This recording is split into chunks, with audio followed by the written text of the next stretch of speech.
Assalamualaikum warahmatullahi wabarakatuh. Hai sahabat Titio, kembali lagi di channel Madan YT Official coy. Oke sahabat Titio, kali ini saya akan menunjukkan sebuah membaca novel horor teman. Oh my god, mas. Dan nama novel adalah ini dia coy, Jerat Iblis. Dan kali ini saya akan membaca novel di bab ketiga coy.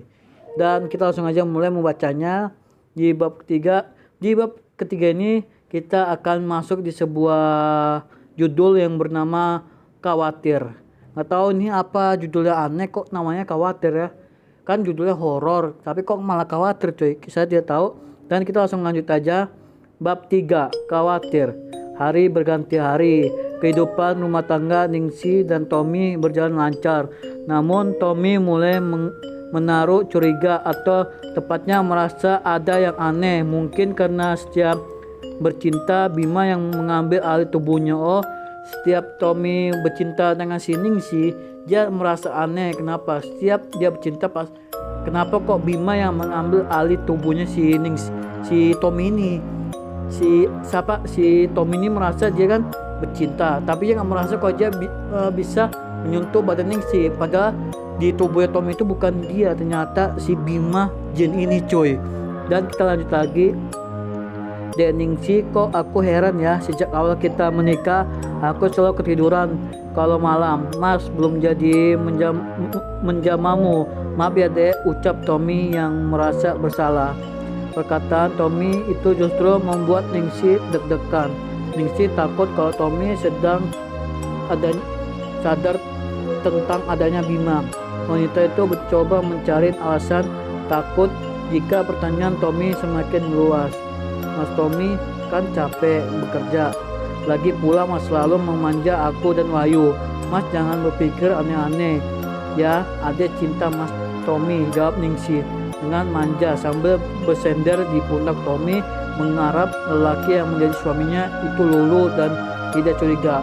Dan ternyata si Tommy sangat curiga tentang dirinya sendiri. Kenapa pas dia bercinta dengan si Ningsi ini dia tidak sadarkan diri, apakah tubuhnya terasa aneh. Dan dia telah membilang ke Ningsi. Kenapa Ningsi? Si Ningsi membilang tidak apa-apa.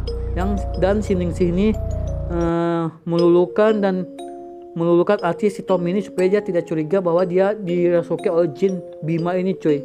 Dan si Ningsi ini coba untuk meluluhkan hati si suaminya ini, si Tommy ini cuy, dan supaya Tommy tidak curiga. Dan adek perhatikan sekali, Mas jadi makin sayang, tapi sungguh aku ingin sekali memanjakanmu. Nanti usahakan aku pulang awal dan tidak kecapean kan ya, bisik Tommy sambil mengusap kening istrinya. Ningsi hanya tersenyum manja menanggap hal itu, meskipun Tommy tidak lelah jika Bima tidak mengizinkannya menyetubuhi Ningsi. Itu tidak akan terjadi. Tommy seakan tak lagi menaruh curiga. Mungkin dia menyadari tentang faktor usianya. Dan si Ningsi memberi kayak semacam membicarakan kepada si suami si Tommy ini bahwa dia jangan menyentuh tubuh si Ningsi ini. Kenapa? Supaya dia nggak curiga si Tommy ini, dan Tommy pikir dia adalah faktor usianya, makanya dia jadi bingung cuy. Dan kita lihat lagi karena usia si Tommy ini sudah 40-an cuy, dia lumayan tua lah. Dan kita lihat lagi beda halnya Mak Sri yang tak sengaja mendengar perkataan Tommy. Raut wajah Mak Sri sedikit berubah antara kaget dan bingung. Apakah mungkin Mak Sri mengamati Ningsi dan Tommy, atau Mak Sri tahu jika Ningsi bercinta dengan raga Tommy? Walau pernikahan Ningsi sudah 3 bulan, hal tentang Bima tetap dia sembunyikan rapat. Ningsi berharap bisa bersama Tommy lebih lama lagi. Keromantisan, kebaikan, keperhatian, kasih sayang, dan kewahyu membuat Ningsi sangat kagum cuy. Semoga hal ini bisa berjalan lebih lama ya Mas. Mas Tommy memang suami idaman. Batin Ningsi yang menatap Tommy berangkat kerja terlebih dahulu. Setelah itu Ningsi tak sadar jika Bima tahu semua isi hati dan pikirannya Ningsi, oh Ningsi, kau sangat egois dan serakah. Aku adalah suamimu yang sebenarnya. Mengapa kau memikirkan manusia itu? Ini yang membilang ada si Jin Bima ini cuy. Dia ingin berbicara dengan si Ningsi. Kenapa kau seperti itu? Aku adalah suami aslinya cuy, si Bima Jin ini. Tapi Ningsi tidak mau melakukan kedua kalinya, tidak mau terulang kedua kali dari suami yang pertamanya itu yang meninggal itu cuy. Dan kita lihat lagi suara Bima menggelegar membuat lamunan Ningsi ambiar dan ketakutan. Merinding sekali mendengar Bima cemburu, dia pun lekas meminta maaf dalam hati. Maaf Bima, aku tidak memaksud seperti itu, maafkan aku. Si Ningsi ini merasa ketakutan. Kenapa? Karena si Bima menggelegarkan suara yang sangat keras dan membuat Ningsi menjadi takut cuy. Dan si Ningsi akhirnya meminta maaf kepada si Bima Jin ini cuy. Setelah itu Ningsi sadar suaminya hanyalah Bima. Agus maupun Tommy bukan suami lagi itu. Mereka hanyalah batu loncatan untuk Ningsi mendapatkan harta dari Bima. Layaknya sesaji yang diambil jika waktu yang ditentukan tiba. Setelah itu aku tidak boleh terhanyut oleh perasaanku. Tapi Mas Tommy, aku takut, sangat takut. Takut Bima membuatku miskin lagi seperti dulu. Batin Ningsi di dalam akhir. Dan menurut saya di cerita ini seharusnya kau jangan pernah memikirkan duniawi, kekayaan dan harta segala macam cuy. Itu harta tersebut tuh ada yang ngatur cuy. Allah SWT yang telah mengatur rezeki, jodoh, semua itu Allah yang ngatur cuy. Jangan kamu mengambil harta kekayaan tuh dengan instan. Kita butuh proses untuk mendapatkan itu semua cuy gitu. Dan kita lanjut lagi. Trauma akan hidup susah membuat Ningsi gelap mata. Bahkan seorang sebaik Tommy pun tak mampu mengubah kata hatinya. Ningsi tetap dalam pendiriannya bersama Bima. Dia paham cepat atau lambat hal itu pasti terjadi. Sesuai perjanjiannya dengan Bima, lelaki yang menjadi suami Ningsi dan telah melakukan hubungan badan pasti menjadi sesaji untuk Bima. Setelah itu, beberapa hari kemudian, pagi itu Ningsi merasa resah karena semalam Tommy bercinta dengannya. Bima tidak datang mengambil alih tubuh Tommy seperti biasa. Meskipun rasanya berbeda, tetapi perasaan Tommy yang mendalam membuat Ningsi terhanyut dalam setiap sentuhan. Entah mengapa perasaan Ningsi berkata akan ada hal buruk. Terlebih Tommy sudah melakukan hubungan dengannya tanpa Bima menggunakan raga lelaki itu. Apakah Bima merencanakan sesuatu? Kembali teringat ucapan Bima beberapa hari yang lalu. Mungkinkah Bima mencemburu lalu segera mengambil Tommy dan dari sisi Ningsi cuy. Hari ini Tommy tidak pergi bekerja atau saudara Tommy yang sakit dan dirawat di ICU. Oleh sebab itu Tommy izin pergi ke Klaten menengok saudaranya. Dia diantar oleh sopir pribadinya bernama Pak Ridwan cuy. Sebelum pergi Mas Tommy memeluk Ningsi dan mengucapkan keningnya, Mas sangat beruntung memilikimu dek.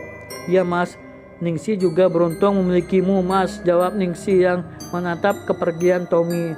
Tommy pun berlalu dengan mobilnya.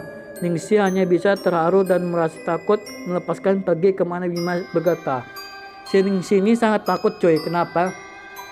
Takut si Tommy ini, suami yang kedua ini, takut dia terjadi kecelakaan dan terjadi musibah kepada si Tommy. Karena Bima kan sudah pernah bilang kok dia mau memiliki harta dan segala macam, dia mengasih sebuah tumbal coy. Oh my god, parah banget coy. Dan jika si tumbal itu sudah berhasil, dia akan mendapatkan kaya dan kaya coy, lebih kaya lagi, akan di 2 kali lipat oleh si Bima Jin ini coy. Dan kita lanjut lagi. Sudah saatnya aku mengambil sesajiku, Ningsi, kau hanya milikku.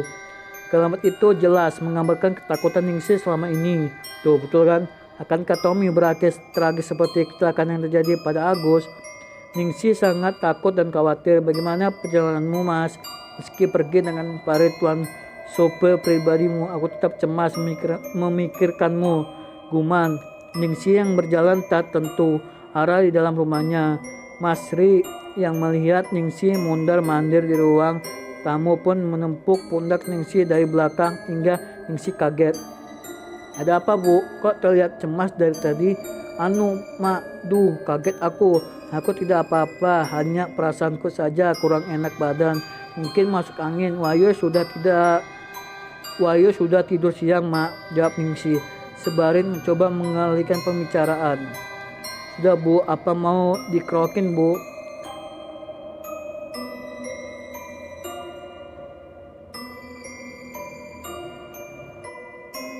Dan kita lanjut lagi. Nggak usah, Mak Sri, aku istirahat saja hari ini. Tidak pergi kemana-mana, kata Ningsih sambil bergegas masih ke kamar untuk menghindari pertanyaan Mak Sri lagi.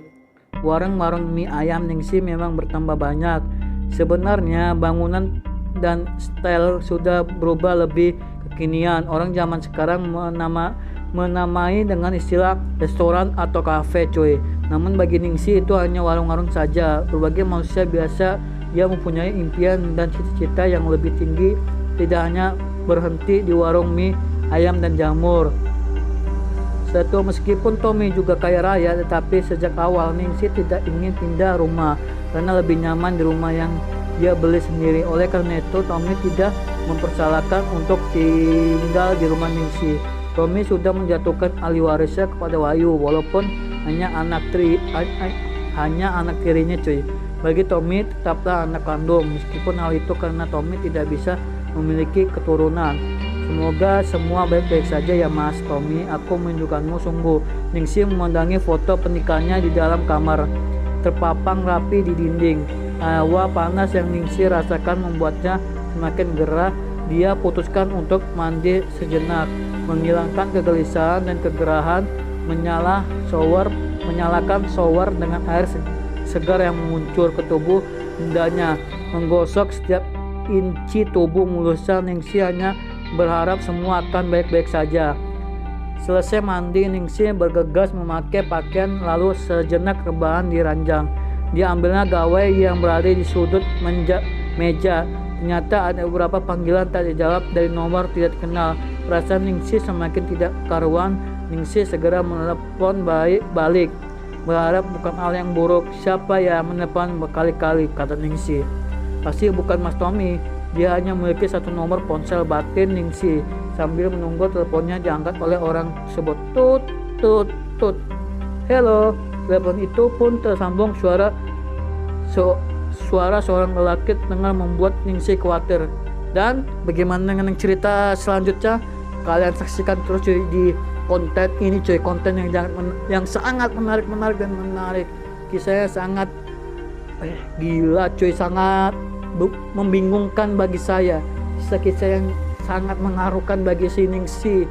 Selalu sedih dan segala macam itu dirasakan oleh Ningsih. Bagaimana dengan kelanjutan ceritanya? Kalian jangan lupa tinggalkan like, comment, share, and subscribe, cuy. Dan sampai jumpa di episode saya selanjutnya.